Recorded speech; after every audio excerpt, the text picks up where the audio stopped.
Wisdom होनी जरूरी है। जो प्रार्थना उपवास में आपको बुद्धि मिलती है, आपको उसे प्रार्थना में बढ़ के, फास्टिंग में बढ़ के उससे प्राप्त करना है, ताकि जो आप सब हिस्सों में ब्लेस्ड हो। हालेलुया। आप आगे एज ब्लेस्ड हो, दाएं ब्लेस्ड हो, बाएं ब्लेस्ड हो, पीछे देखें ब्लेस्ड है।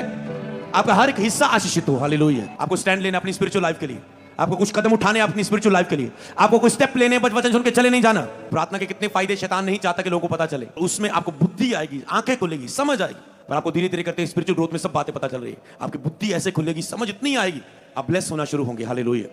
तो यहां पर सबोपदेशक 10 की 1-2 में लिखा है, मरी हुई मक्खियों के कारण गंध का तेल सड़ने और बसाने लगता है। जहां पर तेल की बात आई, मतलब अभिषेक, परमेश्वर की शक्ति, सामर्थ। और थोड़ी सी मूर्खता बुद्धि और प्रतिष्ठा को घटा देती है। थोड़ी सी मूर्खता, आप मसीह होने के बाद थोड़ी सी भी मूर्खता करें ना, आपकी बुद्धि, आपकी प्रतिष्ठा, आपका बड़ा लेवल से नीचे कर देगी। थोड़ी सी मूर्खता, और आपको नहीं पता ये क्या करते हो। जब भी मैंने अपनी लाइफ में लोगों को प्रेयर में बढ़ाया और प्रेयर में बढ़े, हमने देखा लोगों के अंदर मूर्खता खत्म हुई, लोगों को समझ खुलने लगी। लोग समझदार होते हैं जैसे आप प्रेयर में बढ़ते हैं। जो मैं बीते दिनों में बात कर रहा था प्रार्थना की, जैसे आप प्रेयर में बढ़ते हैं आपको समझ खुलती है, तो आप हैरान हो जाओगे। मैं आपको बताऊं एग्जांपल, मुझे 1-2 दूं। तुझे क्या खाना है, क्या पहनना है, तुम मेकअप की कौन सा गलत कर रहे हो, समझ पा रहे हो? मतलब हर छोटी बात पर तेरी बुद्धि खुलेगी। तो ये क्या कर रहे हो? मतलब प्रेयर ऐसी चीज है, प्रार्थना में बढ़ना। तुम क्या डाइट गलत खा रहे हो, तुम्हारा बैठने का स्टाइल क्या गलत है, तुम्हारा सोने का स्टाइल क्या गलत है, तुम्हारा बात करने में तुम कौन सी गलतियां करते हो, तुम लोगों के सामने कैसी गलतियां करते हो कि लोगों के सामने तेरा लेवल डाउन हो जाता है, लोग तुझे हल्के में लेते हो, तेरी पत्नी के साथ लड़ाई क्यों होती है, तेरा बच्चे के साथ लड़ाई क्यों नहीं होती है, तेरा ये काम बनता क्यों नहीं है। आपकी हर हिस्से में समझ आने लगेगी। आपको समझ पाए ना, प्रार्थना से बढ़ के देखना। प्रार्थना में आप गवाही के ये गवाही भी देना, मेरी समझ बढ़ने लगी, मुझे समझ आने लगा सब कुछ। आप स्टडी करो, आपको समझ आने लगेगी। आपने टेस्ट देना है, आपको समझ आने लगेगा। पढ़ाई करो, समझ, बिजनेस कर रहे हो, समझ आने लगेगा। कित्थों माल चक्का, कित्थे रखा, कितना बढ़ोतरी होएगी। हालेलुया। आपको समझ आने लगेगी कर्जा कैसे उतरेगा। आप अपनी दिमाग नहीं लेंगे, तो लोन ले लेने इकट्ठा ही, फिर मैं 13 लाख का लोन चक लेना, फिर सब दे पैसे निपटा दूंगा, फिर एक दी टेंशन रह जाएगी। वो एक ही टेंशन सबसे ज्यादा भारी पड़ गई आप पर। समझे? ऐसा हो जाता है, ऐसा हो जाता है। आप अपनी झुकती लगाते हो। जब ये मूर्खता, जब आप टेंशन में होते हैं, आप अपनी झुकतियों में फंस जाते हो अपनी मूर्खता के कारण। फिर कहते कर्जा हो गया, फिर कहते बीमारी आ गई। कई बात मसीह लोग ऐसे भी गलती करते हैं। जैसे कि मैं आपको बताता हूं स्पिरिचुअल तरीके से भी। कई लोग क्या करते हैं, मान लो अगर कोई बीमार हो गया, वो कहते नहीं नहीं मैं तो परमेश्वर ਨੂੰ ਮੰਨਦਾ, ਮੈਨੂੰ डॉक्टर ਨੂੰ दिखाने की लोड़ नहीं है। थोड़ा बहुत हजे कोई प्रॉब्लम आए तन किसी व्यक्ति ਨੂੰ, थोड़ी बहुत प्रॉब्लम आए, नहीं मैनू नहीं दिखाने की लोड़ ना, मेरा प्रभु चंगा करने वाला परमेश्वर आ, न चक दे फटे, है ना। तो मतलब आप कह रहे हो, आप कहते प्रभु प्रभु करेगा, मतलब प्रभु करेगा, प्रभु करेगा। तुम्हारा शरीर पवित्र आत्मा का मंदिर है, इसका ख्याल रखना तुम्हारी जिम्मेवारी है। मतलब आज तुम फोन पे गेम खेलते जा रहे हो, फोन पे टाइम वेस्ट करते हो, कल आंखें खराब होगी, चलो डॉक्टर के पास गए, डॉक्टर ने थोड़ा बता दिया और खराब हो जाएंगे, थोड़ा ख्याल रखना शुरू करो। नहीं गए तो नहीं मेरा प्रभु वाला मेरी मैनू कितने लोड़, समझ गए? आप ऐसे करोगे? नो। आपकी डाइट, आप बीमार होने लगे, आपकी डाइट गलत चलने लगी। आप किसी मेडिकल में गए, जो डाइट प्लान आपको दे रहा है वो कहता है ओके तुझे ये बीमारियां हैं, तो शुगर है, बीपी है, तो ये तो डाइट में तेरे ये होना चाहिए, ये ऐसे ऐसे खाना है, इससे तेरा सेट होने लगेगा। ठीक है ना? ये तो हुआ, मतलब ये आपकी बुद्धि हुई, बुद्धि की बातें हुई। कई लोग ऐसे होते तो वो अपना ख्याल नहीं रखते। मतलब आपको समझ रखनी, मान लो ओके मौसम चेंज हो रहा है, आपको पता है कि एसी मुझे कम करना है, सर्दियां आ गई, सुबह पंखा मुझे ज्यादा नहीं रखना है, फिर नहीं तो नक बहन लापूगा, फिर आप प्रभु नहीं चंगा करेगा। फिर समझ पा रहे हैं? तो हीलिंग एक मिरेकल है, वो आपकी हर एक चीज ऐसे। फिर सिर दर्द क्यों नहीं ठीक होता मसीहों का, बुखार क्यों नहीं होता, आपको लेते हैं उसके लिए कुछ ना कुछ, क्योंकि परमेश्वर हीलिंग इंटरटेनमेंट नहीं है। कुछ भी हो गया ओके मिरेकल है कि 1-2 जनों में करेगा वो, और बाकी ऊपर बिलीव करेगा, आप विश्वास करो मैं हूं, ऐसा नहीं। वो तेरी हर एक चीज के लिए तुम्हें चमत्कार ही देगा। हाँ, हर चीज के लिए चमत्कार ले सकते हो अगर तुम निरंतर आत्मा में रहो। पर तुम 1 महीना आत्मा में रहते हो, 10 महीने प्रभु से दूर हो जाते हो। 1 महीना प्रभु, 1 हफ्ता प्रभु में छिपते हो, 3-3 महीने प्रभु से छिपने लग जाते हो पाप करके। फिर 1-2 दिन प्रार्थना कर ली, प्रभु में छिप गए, फिर 2-2 महीने प्रभु से छिपे रहे, पाप कर रहे हो। इसीलिए आपको ध्यान रखना है। लेकिन परमेश्वर को परखो मत। प्रभु अपनी परमेश्वर की परीक्षा ना ले। परीक्षा लेना क्या है? अगर आपकी लाइफ में कोई प्रॉब्लम है, आप कहेंगे नहीं नहीं मुझे ये नहीं करवाना, डॉक्टर बोलेंगे ये करना पड़ेगा, नहीं नहीं मैं नहीं करवाऊंगा। ओके, बंदा गया ऊपर, समझ पा रहे? बंदा गया ऊपर, चलो स्वर्गे गया, पर इत्थे हुंदा तां किन्नियां रूहां नूं बचा के जांदा। हालेलुया। तो उद्धार पाने के बाद तो गया है, पर मेरी बात सुनो, अब उस चीज को, जो चीज आप परमेश्वर को, मैं आपको बताता हूं कई चीज डिसीजन कैसे लेने। जो चीज आपको परमेश्वर की आवाज नहीं आई, उसमें अगर आप परमेश्वर को परमेश्वर करेगा, इसे बोलते हैं परमेश्वर की परीक्षा करना। अगर आपको प्रभु की आवाज आए, ओके ठीक है, ऑपरेशन ना करवा, आपको आवाज आए, जब आपको वचन से कुछ आत्मिक रियल वाला प्रकाशन मिले। आवाज मतलब जैसे डैनियल को आती थी, जैसे बाइबल में लोगों को वचन के द्वारा मिली, पौलुस को मार्गदर्शन मिले, और जैसे हम देखते हैं कि परमेश्वर की आवाज वो आदम से बातें करता था, जैसे हम परमेश्वर की बात जोना को आई, चल जाके इस नगर पे प्रचार कर। अब जब आवाज आ जाए फिर उसके उलट चलना, विश्वास ना करना। जैसे अब्राहम को कहा मैं तुझे पुत्र दूंगा, अगर बोल दिया तो देगा, कुछ प्लान करने की जरूरत नहीं है, नौकरानी से देख लेते हैं, ये देख लेते हैं, वो करके देख लेते हैं, मतलब देगा, बस बिलीव करना है।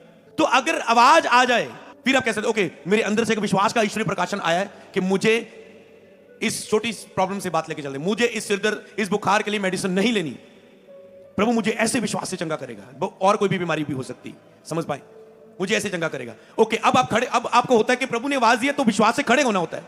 शरीर उलट करेगा, तंग कर रहा है, पर फिर भी आप विश्वास से खड़े, फिर भी आप विश्वास से खड़े, क्योंकि आपको पता है प्रभु ने विश्वास दिया है, मुझे आवाज दी है, वचन से बात की है, मुझे यकीन अंदर से आत्मा से आ रहा है कि प्रभु की ओर से, आप खड़े हो गए उसमें। तो पर आपको बहुत दर्द हो रहा है, आपको लग रहा है मेडिसिन, एक दो मेडिसिन लेके ठीक कर लूं, आप फिर भी खड़े हैं। और क्या हुआ, तीसरे दिन आपने बिना मेडिसिन से उस बुखार से चंगाई पा ली, आपका फेथ बढ़ गया, वाह प्रभु मैंने चंगाई पा ली। पर अगर आपको आवाज नहीं आई, आप कहेंगे नहीं मेरा परमेश्वर चंगा करने वाला परमेश्वर है, आप तड़फी जा रहे हैं उसी भी बुखार में। 10 दिन आपका बच्चा है छोटा, उसको बुखार हो गया, नजला जुकाम हो गया, सांस बंद हो रही है, नाक जाम हो गया, तो आप क्या करेंगे? डॉक्टर के पास लेंगे, डॉक्टर कहेगा ऐसा करो, थोड़ी सी सांस दबाओ, ये सांस वाला पंप ले लो, इसको सांस लवाओ, ऐसे ऐसे इसको करो, खाने में ये ना देना वो ना देना। 3 दिनों में बच्चा ठीक हो गया। पर वही मसीह बंदे ने 15 दिन अपने बच्चे मां ने, मसीह मां ने रगड़ के रखा उस बीमारी में, सही जा यीशु चंगा करेगा, सही जा यीशु चंगा करेगा। समझ पा रहे? मूर्खता। परखना नहीं, आपको फेथ आए तो उससे यूज करो। इसे बोलते प्रभु अपने परमेश्वर की परीक्षा ना कर, परखो मत परमेश्वर को। इसलिए अपने शरीरों का ख्याल रखो। फास्टिंग रखने से आपका शरीर बहुत चंगा हो जाता है। जिम वाले भी बोलते फास्टिंग रखो, डॉक्टर वाले बोलते फास्टिंग रखो। आप तो, आपकी तो वैसे ही मसीह लोग फास्टिंग बहुत रखते हैं, आप तो ऐसे तंदुरुस्त बहुत रहेंगे। हालेलुया। दुनिया वाले बोलते हैं कि तालियां बजाया करो, खून खान चलता रहेगा, डॉक्टर वो बोलते फायदा होता है देता करने देना। तुम तो सबसे ज्यादा करते हो चर्च में। एक दिन मैं था, थोड़ा छोटा था, और मैंने देखा एक जगह ऐसे कोई प्रोग्राम लगा होता, वहां लोगों को सिखाया जाता कि हंसने से बीमारियां दूर होती है। लोग नकली हंसा करने लगे, बुरी बात नहीं है, ठीक है होता है, पर हम तो खुदा में आनंदित हंसते ही रहते, भजन गाते, नाच नाच के, झूम झूम के, कहते स्माइल रखो, खुश रही जाता। आपके तो भजन ही ऐसे चलते, धम धम धम धम, ना तो रहते ही खुश, उसमें आप ऐसे तो नहीं रह सकते। हम भजन ही ऐसे रखते कि आप आनंदित रहे। हालेलुया। तो इसीलिए आपके ऑलरेडी बहुत सारे फायदे हो रहे हैं, लेकिन जैसे तू आत्मा में उन्नति करे, सब बातों में उन्नति कर। भक्ति सब बातों के लिए लाभदायक है। भक्ति आप कर रहे हो, आत्मिक भक्ति कर रहे हो, आत्मिक ग्रोथ कर रहे हो, सब बातों के लिए फायदा होगा आपका। ये बाइबल भी बताती है। हालेलुया। परमेश्वर ने ऑलरेडी वो चीजें आपके अंदर ऑलरेडी आपकी स्पिरिचुअल भक्ति में ऐड कर दी है कि आपको संसार में ना जाना पड़े। हमारे लिए चलना बहुत जरूरी होता है, तो हमें पुल प्रचार करते प्रभु इतना चला देता कि हमें सुबह इतना भागने की जरूरत नहीं पड़ती। वो हम प्रार्थना में घुटनों पे लगाते 3 घंटे लगातार। हालेलुया। 3 घंटे सुबह लगातार, 3 घंटे रात को सवा लगातार, दोपहर के 3 घंटे लगातार बाइबल। चलो 9 घंटे पूरे हो गए। तुम 9 घंटे दिहाड़ी करते हो, हम 9 घंटे प्रभु को देते हैं। चलो जी हम सेवा करते हैं। फर्क यही है। तो समझ पाए इस चीज को। ये है आपकी आत्मिक ग्रोथ के लिए आपको जो काम करना जरूरी होता है। तो चर्च कोई ऐसे को धार्मिक स्थान नहीं। आप चर्च का मतलब सीखना है। आप सीखते अपनी लाइफ के बारे में। आप केवल हीलिंग लेने के लिए नहीं आते। आप ये नहीं कि ओके रखे कोई खोजवे काम। ऐसा खुदा है जो बोलता है अपने दास के द्वारा, आपको सिखाता है कैसे जीवन जीना है।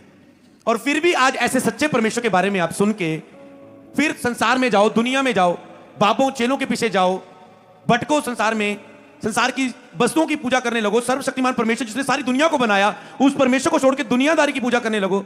मनुष्य को रब बोलने लगो, परमेश्वर को, बंदे को परमेश्वर बोलने लगो, बंदे के आगे झुकने लगो। फिर मूर्ख कौन हुआ? फिर प्रॉब्लम का कारण कौन हुआ? इंसान हुआ। परमेश्वर तो उसे मार्ग दिखा रहा है। उसने कहा सत्य को जानो, सत्य तुम्हें आजाद करेगा। ये सत्य का मार्ग है जो मैं आपको बता रहा हूं। हालेलुया। तो ऐसे आपको बुद्धि आपके जीवन में, ये मैंने एक एग्जांपल दी कि एक हिस्से में बुद्धि, ऐसे आपको बहुत हिस्से में बुद्धि चाहिए। पॉइंट अब आएगा तो कौन देगा बुद्धि? कितनी रोज इतनी बाइबल पढ़े? दुनिया में, संसार में बहुत सारी बातें, इसके लिए तो बहुत किताब पढ़नी पड़ेगी। जिस तरह मेडिकल के लिए इतनी मोटी मोटी गाइड किताबें होती है, आप कहते हो इतना तो कौन पढ़ेगा यार। आप प्रार्थना में जाओ, फास्टिंग में जाओ, बुद्धि से आप भर जाओगे, समझ से भर जाओगे आप।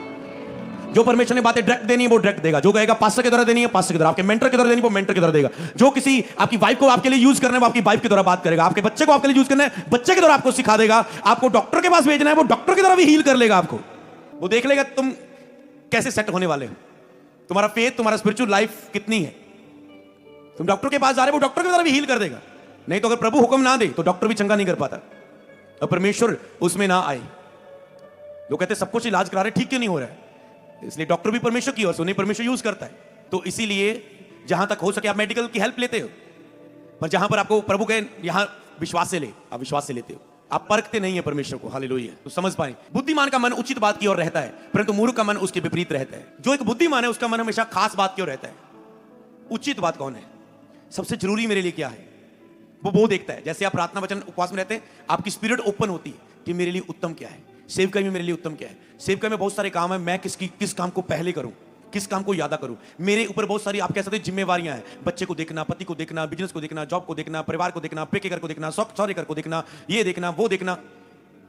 क्या करूं मैं, कहां एक को खुश करूं, दूसरा एक परमेश्वर ही है जो एक टाइम पर सबको खुश कर सकता है। पता नहीं कैसे कर लेता है वो। नहीं तो मान लो एक बंदा कह रहा है दुनिया में बारिश नहीं होनी चाहिए प्रभु, उधर एक कह रहा है बारिश होनी चाहिए प्रभु, मेरा खेत, समझ पा रहे हैं? तो पता नहीं वो कैसे मेंटेन करता है दुनिया को, समझ पा रहे हैं? एक टाइम पर आप किसी दोनों को कुछ, दो तीन बंदों को कुछ नहीं कर सकते। इसलिए आपकी लाइफ में कुछ ना कुछ प्रॉब्लम्स आएंगी, पर आपको हैंडल करना सीखना है। आप कहते हैं मसीह है तो कुछ भी नहीं है, आएंगी चीजें, पर आपको उसका सामना करके भगाना है, सेट करना है उन मसलों को, हर बात को। एक को कुछ करेंगे दूसरा नाराज हो जाएगा।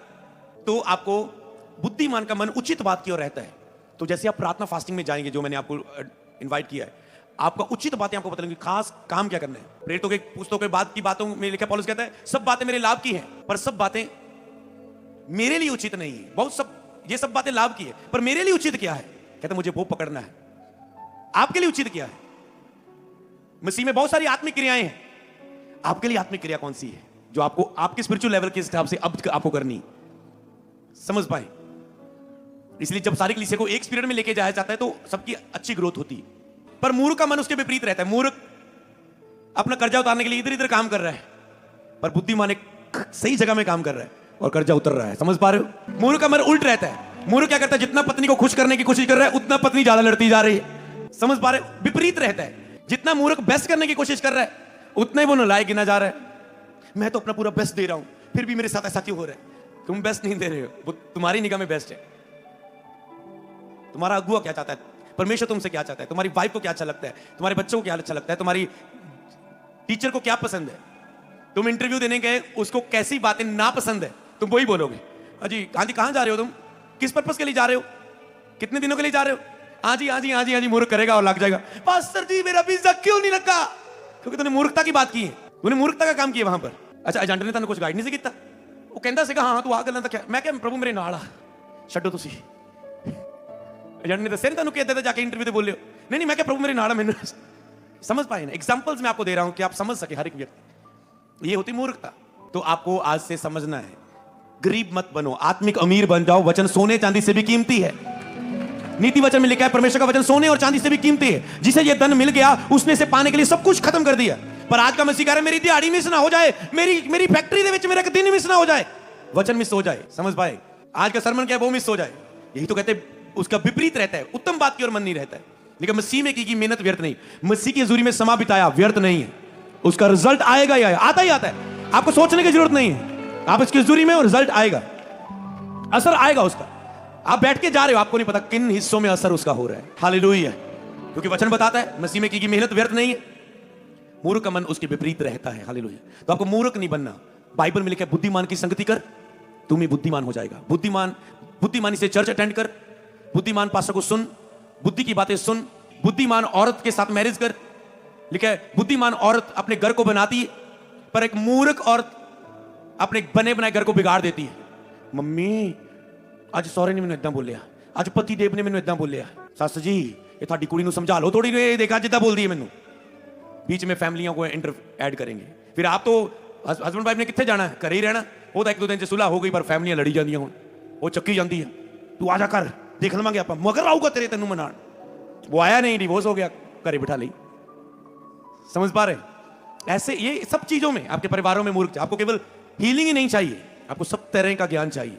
तो लगातार आपको यूट्यूब पर सरमन सुनते रहना, मिस नहीं करने, क्योंकि ज्ञान आपके लिए उत्तम है। कहता बुद्धि कहती तू मेरी बातें नहीं सुनेगी, ज्ञान को तू नहीं सुनेगा, जब तुझ पर विपत्ति आएगी। परमेश्वर कहता मैं भी तुम्हारी नहीं सुनूंगा, क्योंकि मैंने तो ज्ञान बांटा कि विपत्ति में से कैसे निकलना है। लेकिन धर्मी बुराई को देखकर छिप जाता है, पर जो पापी है वो उसी बुराई में फंस जाता है। धर्मी को पता है ये अन्य जाति बंदा है, ये ऐसा ऐसा काम कर रहा है, आज मुझे ये खिलाएगा, ये मुझे गिफ्ट देगा, ये मेरी ऐसा करेगा, मेरे साथ वैसा करेगा, तो मुझे आज आत्मिक चालाकी बरतनी है, मुझे आज घर ही नहीं रहना, मुझे आज के दिन फास्टिंग रख लेनी है, मुझे आज ये समझ पाए हो आप? तो आत्मिक बुद्धिमान बनना है आपको, वो ख्याल रखता अपनी स्पिरिचुअल लाइफ का। लेकिन संसार से मित्रता परमेश्वर से बैर है, तो इन दिनों में संसार से मित्रता मत करना, मैं आपको बता रहा हूं। संसार से मित्रता करनी, दुनियादारी की बीच चीजों में जाना, बाद में फिर ले हैंड के लिए प्रेयर लाइन में खड़े हो जाना, पहले बहुत कुछ खाना अशुद्ध चीजों को, बाद में फिर डिलीवरेंस के लिए खड़े हो जाना, पहले अपने खाने को रोक नहीं पाना, फिर बाद में ले हैंड में खड़े हो जाना, पहले संसार की एंजॉयमेंट में दुनियादारी में अपने आप को रोक ना पाना, बाद में फिर उसी बंधन को लेके आते जाना। फिर पास्टर बोलता जाएगा जाओ जाओ जाओ, तुम घर जाके कहोगे आओ आओ आओ, फिर से आओ दुष्ट आत्मा, रहा नहीं जाता तेरे बिना। ऐसा काम नहीं करना। जैसे ये सीख सीख के अगर ये बुद्धिमान बन जाए, दुष्ट आत्मा केवल मूर्खों को पकड़ती, याद रखो। ज्यादातर आप देखेंगे दुष्ट आत्मा ने जो मूर्ख है, डिप्रेशन में, जिनको समझ नहीं, उन्हें पकड़ेगी। समझ पाए? इसलिए वचन की समझ होनी आपको बहुत जरूरी है। उन्हें पकड़ेगी। जब तक मुझे वचन की समझ नहीं थी, मैं पाप में गिरता रहा। जब वचन की समझ आ गई, मैं पाप में गिरना बंद हो गया मसीह में आके। समझ पाए? वचन की समझ आपको ब्लेस करती है। हालेलुया। तेरे वस्त्र सदा उजले रहें, तेरे सिर पर तेल की गटी ना हो। आप पर सिर पर तेल की गटी नहीं रहनी चाहिए। आपको लगातार प्रार्थना सभाएं अटेंड करनी है, आप पर अभिषेक लेना है अधिक से अधिक। जितना उसकी हजूरी के नीचे आएंगे उतना मसा बढ़ेगा, तेल बढ़ेगा, तेरे सिर पर तेल की गटी ना होगी। वो आपको मांगना होता है, मुझे मसा दे, मुझे अभिषेक कर, हे प्रभु मुझे सामर्थ से भर के चला। आपको कहना होता है, को कहे के अनुसार आपके साथ करता है। मत्ती 15:7-9, हे कपटियों, यशायाह ने तुम्हारे विषय में ये भविष्यवाणी ठीक ही कही ही। ये लोग होठों से मेरा आदर करते हैं, पर इनका मन मुझसे दूर रहता है। आज के लोग होठों से तो प्रभु प्रभु कर रहे हैं, होठों से Jesus I love you, Jesus मैं तेरे बिना कुछ भी नहीं हूं, पर सारा दिन उसके बिना चलेंगे। रात को प्रार्थना में जाके जीसस पवित्र आत्मा मैं तेरे बिना कुछ भी नहीं हूं, सारा दिन उसके बिना जिएंगे। सारा दिन पेट भर के खाएंगे, सारा दिन यूट्यूब पर फेसबुक पर कौन कौन क्या डाल रहा है, इंस्टा पर कौन रील डाल रहा है, सारा दिन व्हाट्सएप पर देख देख के पवित्र आत्मा तेरे बिना मैं कुछ भी नहीं हूं आ। वो 1-2-15 मिनट की प्रेयर में वो नहीं आने वाला। इसलिए मैंने आपको 3 घंटे की प्रार्थना सिखाई थी। उस समय की अगर प्रार्थनाओं की बात करें, यीशु मसीह तड़के उठ के प्रार्थना कर रहे हैं, लेकिन भोर को तड़के उठ के, जब तक चेले आते हैं, मतलब 3 से 6 बजे तक। एक दिन मैंने वो टाइमिंग अचानक से वचन की स्टडी में मेरे सामने आया। मैंने कहा, मैंने एक प्रचार में बोला यीशु मसीह 3 बजे प्रार्थना में बैठे, 6 बजे उठ के 3 घंटे। और मैंने ऐसा ही उसे प्रकाशन में देखा कि जब बाइबल समय को गिनती है, वो कैसे गिनती, उसमें सेम ऐसे आया। हालेलुया। और अगली बात मैंने और पढ़ा जब मैंने, तो मैंने देखा कि बाइबल ने कहा जो स्तुकी फरीसी थे ना, वो बाइबल ने कहा ना, प्रभु ने कहा लंबी लंबी प्रार्थनाएं ना करो। स्टडी बताती है कि वो 3-3 घंटे प्रार्थना करते थे स्तुकी फरीसी। आप कहते हैं हम स्तुकी फरीसी हो गए 3 घंटे? नहीं नहीं नहीं, उनका मन प्रभु से दूर था। वो दिखाने के लिए प्रार्थना करते थे। वो अपने आप को रब्बी कहलाना चाहते थे। पिता, पिता मतलब रब्बी कि मतलब हम बड़े दर्जे के लोग हैं, कहलाना चाहते थे कि मतलब हमें कुछ स्पेशल सा नाम से पुकारो। जैसे आप पास्टर को कुछ भी बोलते, पास्टर बोलते, ब्रदर बोलते, स्पिरिचुअल फादर बोलते, कुछ ही बोलते, वो आप वो पता है कि वो आदर नहीं ले रहा। अगर वो खुद कहे नहीं नहीं मुझे ये बोल, मुझे ये नाम से बोल, मतलब इसका मतलब वो आदर चाहते हैं, वो चाहते हैं। कोई चाहता नहीं को अपने प्रेम से बोलता है कि अपने, जैसे आत्मा में, शरीर में मेरा शरीर पिता सिखाता है, आत्मिक बातों को आप मुझे सिखाते हैं। पिता एक ऊंचा लेवल नहीं हुआ, पिता एक कि मैं आप मेरे साथ पिता की तरह है, जैसे पिता बच्चों को सिखाता, मैं इस रीति चलना। पिता एक बड़ा नाम, बड़ा लेवल तो और कोई बड़ा नाम कहां है। पिता तो एक बहुत इजी एक फ्रेंडशिप नेम है, पिता आदर नहीं है। स्पिरिचुअल रिलेशनशिप में तो स्तुकी जो फरीसी थे, वो शास्त्री और फरीसी लोग 3-3 घंटे प्रार्थना करते थे। मन उनका प्रभु से दूर था, दिखाने के लिए करते थे कि हम आज स्पिरिचुअल है। मन उनके प्रभु से दूर। जो चीजें थी, जो दागे प्रार्थना के समय लोग यूज करते थे, वो ऐसे शो करके रखते थे कि हम ऐसे हैं, ऐसे शो करके रखते थे। प्रभु ने कहा था कि उनके पीछे मत लगना, पर उनका मन तुझसे दूर रहता है। ये लोग होठों से, तो प्रभु ने उनकी लाइफ के बारे में बोला, होठों से तो मेरा आदर करते हैं कि मन मुझसे दूर रहता है। ऐसे अपना मन आज प्रभु के करीब लेके आओ।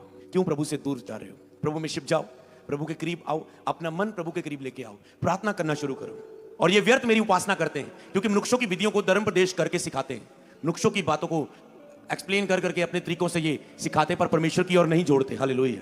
जो मुंह में जाता है वो मनुष्य को अशुद्ध नहीं करता, परंतु जो मुंह से निकलता है वही मनुष्य को अशुद्ध करता है। क्या निकलता है मुंह से? फिर जो आपके अंदर होता है, जब आपका मन प्रभु से दूर होता है, प्रार्थना में नहीं जुड़ते प्रभु के साथ, फिर आपके अंदर पूरा शैतान और शरीर होता है। फिर वही मुंह पर आता है जो आपकी सारी लाइफ को, फिर वही बाहर आता है जो आपकी सारी लाइफ को गड़बड़ी में ले जाता है। बॉस के सामने गुस्सा कर लिया, मालिक के सामने मोहरे बोल दिया, जॉब से निकालेगा ही वो। मतलब आप पर सेल्फ कंट्रोल नहीं रहता है, पर जो मुंह से निकलता है वह मन से निकलता है, और वही मनुष्य को अशुद्ध करता है। क्या कुछ होता है उसमें? क्योंकि बुरे विचार, हत्या, प्रिस्तिगमन, व्यभिचार, चोरी, झूठी गवाही, निंदा मन ही से निकलती है। यही है जो मनुष्य को शुद्ध करती है। पर बिना हाथ धोए भोजन करना मनुष्य को शुद्ध नहीं करता आत्मिक रूप में। ये बातें शुद्ध करती हैं, इसलिए अपने आप को शुद्ध ना होने देना। दानियल ने कहा मैं राजा का शुद्ध भोजन नहीं खाऊंगा, तो परमेश्वर ने लिखा है, उसके जो प्रधान उसके ऊपर ठहराया था, उसके मन में उसके प्रति दया भर दी, करुणा भर दी, कि उसको नॉर्मल भोजन दिया जाए, वो शुद्ध भोजन, मूर्ति का भोजन उसे ना दिया जाए। जब वो स्टैंड कर गया तो उसको भी परमेश्वर ने फेवर दे दिया। आज कोई लोग स्टैंड नहीं लेना चाहते। शद्रक मेशक अबेदनगो ने कहा, राजा हम तेरी बनाई हुई मूर्ति के आगे नहीं झुकेंगे।